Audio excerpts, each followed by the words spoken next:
Lesson number 6, Sai दर की निवृत्ति और मृत्यु। क्वेश्चन नंबर कौन सा स्टार्ट कर रहे हैं हम? Question number 6। तो निकालेंगे सभी क्वेश्चन नंबर 6। करने का तरीका क्या है? देखो वापस एक बार रिपीट कर रहे हैं। निवृत्ति के अंदर कुल कितने खाते बनेंगे? 4 खाते। साय दर का पुनः मूल्यांकन खाता, साय दर का पूंजी खाता, रोकड़ बैंक खाता और पक्की तलब। पक्की तलब कौन सी बनेगी? जो साय दर निवृत्त होता है उसके बाद की, है ना। तो इसके अंदर किसका नाम नहीं आएगा? जो साय दर हमारा निवृत्त हो चुका होगा उसकी पूंजी यहाँ लिखनी नहीं है। तो चेक करेंगे सवाल के अंदर क्वेश्चन नंबर सी, रोहित, मोहित और विराट। एग्जाम में करना क्या? सबसे पहले क्या लिखेंगे? यहाँ पर शेष आगे लाए, यहाँ पर शेष आगे ले गए। रोकड़ खाते की उधार तरफ शेष आगे लाए और जमा तरफ शेष आगे ले गए। क्योंकि रोकड़ की उधार तरफ क्यों लिख रहे हैं? क्योंकि रोकड़ क्या होती है? संपत्ति, और संपत्ति की शेष कौन सी होती है? उधार। और पूंजी क्या होती है? हमारी दायित्व, और उसकी शेष कौन सी होती है? जमा। इसलिए कहां लिखा गया उसको? जमा पक्ष में। चलिए एक दिन सवाल रीड करना स्टार्ट करेंगे। चलो क्वेश्चन नंबर 6, रोहित, मोहित और विराट 4:3:2 के प्रमाण में लाभ हानि बांटने वाले साझेदार। 4:3:2 ये दिया हुआ लाभ हानि का पुराना अनुपात। चलिए आगे बढ़ेंगे। सबसे पहले लिख लेंगे उनकी शेष आगे लाए देख करके। पूंजी यहाँ पर दी गई, बोलो कितनी कितनी है? 1,60,000, 96,000 और 80,000, ये हो गई पूंजी। अब रोकड़ खाते की शेष लिखेंगे संपत्ति में देख करके, कितनी दी गई है? 63,000। अब चेक करेंगे तीनों सायदार में से कौन सायदार हमारा निवृत्त हुआ है। 1/4/2017 के दिन रोहित निवृत्त होता है। निवृत्त की शर्तें निम्नलिखित थी। चलो कौन सायदार निवृत्त हो गया है? रोहित। अब रोहित जब निवृत्त होगा तो उसका जो भी हिस्सा होगा भविष्य में किसको मिलेगा? अब मोहित को और विराट को मिलेगा। ठीक है, तो देखते आगे क्या क्या कंडीशन दी गई है। क्योंकि छोड़ के तो चला गया, अब इसके छोड़ के जाने के बाद पक्की तलवट बनाने के लिए जितना पहले हमने लाभ कमाया होगा या जितनी हानि होगी वो क्या करेंगे? तीन सभी साधनों के बीच में उसको बांट देंगे। और बांटने के लिए कौन सा अनुपात काम लगेगा? लाभ हानि का पुराना अनुपात। चलिए स्टार्ट करेंगे फर्स्ट क्वेश्चन। जमीन मकान की कीमत 1,80,000 गिननी है। तो चेक करेंगे संपत्ति के अंदर पहले जमीन मकान कितना था? 1,50,000। पहले जमीन मकान था 1,50,000। अब उसकी रकम कितनी हो गई है? अब हो गई 1,80,000। जब तक ये ना कहे कि इतनी रकम से बढ़ाना है, इतनी रकम से घटाना है, ठीक है, तब तक रकम बाहर नहीं लिखनी। शब्द दिया हो कि गिनना है तो रकम बाहर लिख दो। तक शब्द बोले रकम का लिख दो, बाहर लिख दो। पर ये बोला हो से बढ़ाना है और से घटाना है तो रकम का लिखनी तुम्हें पहले अंदर लिखनी है, फिर प्लस माइनस करके कहां जाना है? बाहर। अब पहले रकम कितनी थी? 1,50, अब कितनी हो गई? 1,80। तो क्या दिखाई दे रहा? वृद्धि हुई ना। तो कितनी वृद्धि हुई? तो अंतर निकाल देंगे तो वृद्धि हो गई इसकी 30,000। संपत्ति में वृद्धि होगी तो कंपनी को क्या होगा? लाभ। तो कहां पे लिखते हैं हम लोग लाभ की रकम? पुनः मूल्यांकन खाते की जमा तरफ। किसमें लाभ हुआ? जमीन मकान में। यहाँ लिख देंगे जमीन और मकान। कितने का वृद्धि हो गई हमें? 30,000 रुपए की। Next question. यंत्र की कीमत 15,000 से घटानी है। देखो से शब्द है ना, तो पहले अंदर लिखेंगे किस पे था? यंत्र पे। तो पहले चेक करेंगे यंत्र की रकम कितनी है। यंत्र की रकम थी 90,000। अब ऐसा नहीं करना है कि डायरेक्ट रकम 15,000 बाहर लिख दे, ऐसा लिखोगे तो हो जाएगा गलत। से शब्द है, क्या शब्द है? से। तो रकम कहां लिखनी है? अंदर। अब देखो कि से बढ़ाना है या से घटाना है। घटाना तो क्या कर देंगे? माइनस, और बढ़ाना तो क्या कर देंगे? प्लस। तो यहाँ पे लिख देंगे कमी, माइनस कमी। कितनी कमी होगी? 15 की। घटा के बाहर आ जाएंगे 85,000। नुकसान हो गया 15,000 का। तो उधार पक्ष में यंत्र 15,000 रुपए। 75 हो रहा है, ठीक है, घटा लेंगे एक बार, ठीक है, ध्यान से। 75,000। चलिए नेक्स्ट। देनदारों पर 10% उपाधि अनामत। चलो देनदार भी यहीं पे आते हमारे। तो देनदार कितने दिए हुए? 60,000। उसका कितना परसेंटेज है? 10%। माइनस डूबत ऋण अनामत 10% आ जाएगा 6,000। घटा के बाहर आ जाएंगे 54,000। चेक करो पिछले साल हमारा कितना पैसा डूबा था? लास्ट ईयर डूबे थे 4,000। इससे कितने डूबे? 6,000। तो पिछले साल की तुलना करें तो सिर्फ नुकसान कितने का हुआ है हमें? 2,000 रुपए का। यहाँ पे लिख देंगे डूबत ऋण अनामत। चलिए उसके बाद लेनदारों में से 5,000 नहीं चुकाना पड़ेगा। लेनदार हमारे क्या होता है? दायित्व। तो दायित्व में लिखेंगे पहले तो लेनदार कितने दिए हुए? 64,000। अब क्या कहा है कि 5,000 के लेनदार नहीं चुकाने। नहीं चुकाने यहाँ पे क्या कर देंगे? माइनस कमी। कितने की? 5,000 की। अब बाहर कितना आ जाएंगे? 59,000। अब जिम्मेदारी क्या हो गई? कम हो गई। देखो यहाँ पर भी कमी है और यहाँ पर भी कमी है। इस वाली कमी से क्या हुआ? नुकसान हुआ है। बट इस वाली कमी से क्या होगा हमें? फायदा। क्योंकि जिम्मेदारी कम होती है तो कंपनी क्या करती है? लाभ कमाती है। तो लिख देंगे जमा पक्ष में लेनदार कितने दिए? 5,000। नेक्स्ट। एडी की ख्याति का मूल्यांकन 1,80,000 आंका गया। ख्याति के मूल्यांकन की असर करेंगे जब जब ख्याति का मूल्य दिया गया हुआ या ख्याति का मूल्य आंका गया, निश्चित हुए शब्द दिए गए हो, तो निकालेंगे निवृत्त सायदर के भाग की ख्याति। निवृत्त कौन हुआ था? रोहित। तो रोहित के भाग की ख्याति। चलो चेक करेंगे कुल ख्याति कितनी है? 1,80,000। और कंपनी में रोहित का हिस्सा कितना है वो चेक करेंगे। तो रोहित का हिस्सा हमने यहाँ पे लिखा था, कितना दिया हुआ है? 4। तो गुणा करेंगे 4 से और कुल कितना हो गया? 4 और 3 7, 7 और 2 9। तो कुल मिला के ख्याति आ जाएगी इनकी 80,000। अब ख्याति हमेशा बढ़ती है लाभ के अनुपात में। इसको बांटने के लिए कौन सा अनुपात चाहिए? लाभ का अनुपात। तो चेक करेंगे पूरे सवाल में कहीं पे नया अनुपात दिया है? हाँ सर, उसके नीचे मोहित और विराट का नया अनुपात लाभ आने का प्रमाण 2:1 रखना। कितना दिया नया अनुपात? 2:1। इसमें से निकालेंगे हम लाभ का अनुपात। तो निकालते हैं लाभ का अनुपात बराबर, लाभ का अनुपात बराबर, सूत्र था इसका नया अनुपात माइनस पुराना अनुपात। चलिए किसका निकालेंगे? मोहित और विराट का। तो यहाँ लिख देंगे मोहित और विराट। तो चेक करेंगे नया कितना दिया इनका? 2:1। तो कितना लिख देंगे यहाँ पर? 2 और बटे में 3, 1 बटे में 3 माइनस माइनस पुराना। तो रोहित का पुराना कितना है? 3 और इसका कितना है? 2। तो 3 बटे में कितना आ जाएगा? 9 और इसका कितना दिया? 2 और बटे में 9। करेंगे क्रॉस मल्टीप्लाई। 9 दूनी 18 माइनस तो माइनस, 3 तिया 9 बटे में 27। 9 एकम 9, 3 दूनी 6 बटे में 27। 18 में से 9 गए तो 9 बटे में 27, 9 में से 6 गए तो 3 बटे में 27। आंसर किस में आ गए? प्लस में। प्लस में हो तो एकदम सिंपल है, माइनस आई तो प्रॉब्लम होगी, ठीक है ना। तो अभी हम लिख लेंगे अनुपात मोहित अनुपाते विराट बराबर 9:3। तो 3 एकम 3 और 3 तिया 9। तो ख्याति कितना अनुपात बढ़ेगी? 3:1 में। बांटने का तरीका एकदम याद कर लेना, रोज नाम से नहीं याद होते कोई दिक्कत नहीं, इसमें याद कर लो। तीनों साझेदार में से जो साझेदार कंपनी छोड़ के चला गया उसका नाम कहाँ पे लिखना हमेशा? उधार पक्ष में। जो साझेदार कंपनी में बचे हुए चालू साझेदार उनका नाम कहाँ पे लिखना है? जमा पक्ष में।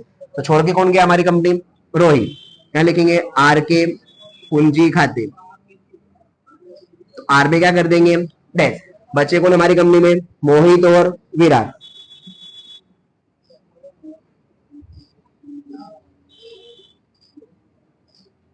तो मोहित और विराट में क्या हो जाएगा? डैश। बांटेंगे कितनी रकम थी? 80,000 को 3:1 में। तो 60,000 और 20,000। 60,000 और 20,000। चलिए नेक्स्ट क्वेश्चन। रोहित को 20,000 तुरंत ही चुकाना है और बाकी की रकम लोन के रूप में रखनी। चलो तुरंत चुकाना है, तुरंत मतलब कि हमें उसको पैसे दे देने, तो हमारे पास से पैसे जाएंगे और रोहित को पैसे मिलेंगे। साझेदार को जब भी कुछ रकम प्राप्त होती है तो कहां पे लिखा रहता है? उधार पक्ष में। कितने रुपए मिले उसको? 20,000। तुरंत मतलब कैसा होगा? रोक कर दिया होगा। तुरंत उधार नहीं होता, तुरंत कैसा होता है? रोक कर। यहाँ पे क्या लिख देंगे? रोकड़ बैंक। या तो रोकड़ दिए होंगे या तो कैसे दिए होंगे? हमने उसे बैंक से दिए होंगे। इसमें रोकड़ बैंक कहां पर आया? उधार। तो रोकड़ बैंक में कहा चले जाएगा? जमा। किसको पैसे चुकाए? रोहित को। यहाँ लिख देंगे आर के पूंजी खाते। आर को पैसे दिए तो यहाँ पूंजी खाते। कितने रुपए दिए उसको हमने? 20,000। अब बोला है कि 20,000 तुरंत चुका देने और बाकी रकम किसमें रखनी है? लोन में। अब इसका जब हम खाता बंद करेंगे तो जो भी शेष बचेगी क्या रख देनी? उसकी लोन रख देनी। और नियम याद रखना कि निवृत्त साझेदार को एक बार अगर पैसा चुका दिया दोबारा कभी पैसा चुकाना नहीं। एक ही बार रोककर चुकाई जाएगी, बार बार साल के अंदर रोककर चुकाई जाती नहीं। चलिए नेक्स्ट क्वेश्चन कंप्लीट हो गया। जैसे क्वेश्चन कंप्लीट हो गया क्या स्टार्ट करेंगे? सबसे पहले पूंजी दायित्व। सबसे पहले पूंजी लिखेंगे, जो साझेदार छोड़ के चला गया उसके अलावा जो बचे उसका नाम लिख देंगे मोहित और विराट। चलो पूंजी के नीचे क्या दिया? अनामत फंड। सभी साझेदार में बांट देंगे अनामत फंड को पुराने अनुपात में। अनामत फंड कितना दिया है? 45,000। बांटेंगे 45,000 को 4:3:2 में। 20,000, 15,000, 10,000। नेक्स्ट कारीगर मुआवजा अनामत। ये भी बढ़िया है, मुआवजा है हमारा। कारीगर 6,000। मुआवजा 4500। पहले 6,000, फिर 4500, फिर 3,000। नेक्स्ट साझेदारों की लोन। रोहित का लोन 200। देखो साझेदार की जो लोन दी गई होती है, तीनों साझेदार में से जो साझेदार निवृत्त हुआ है अगर उसकी लोन हो, अगर दायित्व में दिए तो पूंजी खाते के जमा पक्ष में, अगर संपत्ति में दिए तो पूंजी खाते के उधार पक्ष में। लेकिन किसकी? सिर्फ निवृत्त वाले की। अगर साझेदार निवृत्त नहीं हुआ है उसकी भी लोन दी गई है, तो जहां दी गई है एज इट इज सेम उतार देने, दायित्व में दी गई है तो दायित्व में, संपत्ति में दी गई है तो संपत्ति में। अब लिख क्यों रहे हो समझो, यहाँ पर एक साइडर ने लोन दी है तो कंपनी को उसको पैसे लौटाने पड़ेंगे। अब अगर निवृत्त साइडर ने पहले से कंपनी को पैसे दिए हुए और वो आज कंपनी छोड़ के जा रहा है, तो अपने जो आज के पैसे वो भी मांगेगा और जो पिछले साल लोन दी होगी वो भी पैसे मांगेगा। तो दो बार तो लोन लिख नहीं सकते ना, तो पिछले साल के पैसे भी जोड़ लेंगे और इस साल के पैसे भी जोड़ देंगे, कुल मिला के जितना पैसा होगा एक ही बार यहाँ पे लोन लिख देनी है। ठीक है, तो चेक करो क्या दी गई निवृत्त वाले की लोन, तो यहाँ पे लिख देंगे लोन किसकी लिखेंगे सिर्फ, लेकिन निवृत्त वाले की कितनी है 10,000, उसके अलावा किसी की दी है इसकी, चलिए यहाँ पे लिख देंगे एम की लोन, वो एज इट इज उतार देंगे सेम 16,000, क्योंकि ये तो कंपनी में है ना अभी। चलिए नेक्स्ट हो गए हमारे सोल्व। सबसे पहले ख्याति है, उधार पक्ष में बांट देंगे, हमारी अदृश्य संपत्ति है, कितनी है 16 12 16,000 12,000 8,000। नेक्स्ट जमीन मकान हो गए हमारे ऑलरेडी कंप्लीट। स्टॉक स्टॉक बाकी है, देनदार स्टॉक कितना है 85,000 85,000 पूरा पूरा 85,000। फिर विज्ञापन अभियान खर्च विज्ञापन अभियान खर्च क्या करते हो, पंजी खाते के उधार तरफ बांट दिया जाता है, विज्ञापन अभियान खर्च 2,000 1,500 और 1,000।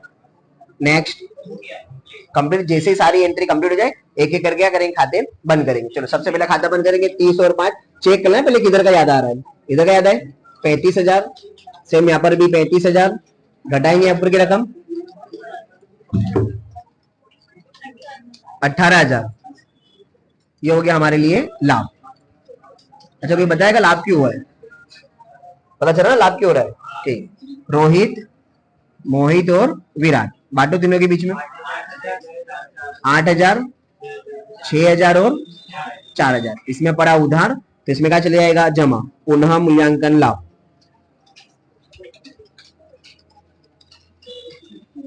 8,000 6,000 और 4,000। अब इन तीनों का खाता ऐसे नहीं कि मन चाहे बंद कर देना है, जो शायद निवृत्त हुआ पहला उसी का टोटल करना है, बाकी किसी का करना नहीं है ना। बाकी तुम करो साथ में, कोई प्रॉब्लम नहीं है, but step by step follow करने का, ठीक है ना। तो पहले किसका बंद करेंगे, रोहित का, करो टोटल कितना आ रहा है 2,84,000। सेम यहाँ पर भी लिखेंगे 2,84,000। अब रकम घटा देंगे, ऊपर की रकम 2,46,000। अब ये इस सैलरी को हम इतने पैसे अभी देने बाकी, ऑलरेडी हम किसको कितना रुपए दे चुके ऑलरेडी ऊपर, पहले से हम उसको 20,000 रुपए तो ऑलरेडी दे चुके, अभी भी कितने देने बाकी है 2,40,000 रुपए। दे सकते दोबारा नहीं, एक बार ऊपर पैसा दे दिया दोबारा देना नहीं। अगर तुम देना चाहो तब भी तुम्हारे उतना पैसा नहीं, तुम्हारी बैंक में कितने रुपया सिर्फ 63,000, उसमें तुमने एक बार तो 20,000 रुपए इसको दे दिए, तो बच्चे कितने हमारे पास 43,000, और देने कुल कितने 2,46,000, उतना बैंक में पैसा नहीं है। तो क्या रख देंगे यहाँ पर लोन। जैसे ही यहाँ पर लोन लिखते हो तो लोन हमारा क्या बन जाता है दायित्व, और दायित्व की एंट्री कहाँ आती है पूंजी दायित्व में, किसकी लोन आ गई रोहित की, तो आर की लोन 2,40,000 हो गया खत्म। अब 1 बाय 1 करके इनके भी खाते बंद करेंगे।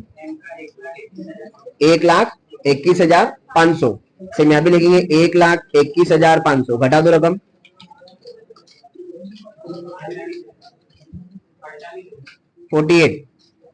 48,000। चलिए बी का टोटल करेंगे 97 97,000, सेम यहाँ पर भी 97,000, घटा दो 68,000 पूरा पूरा। ये जो शेष यहाँ निकलेगी इनको उठाना है और यहाँ पे रख देना, मोहित की रकम मोहित में 48,000 और इसमें लिख देंगे 68,000, जोड़ के रकम आ जाएगी 1,16,000।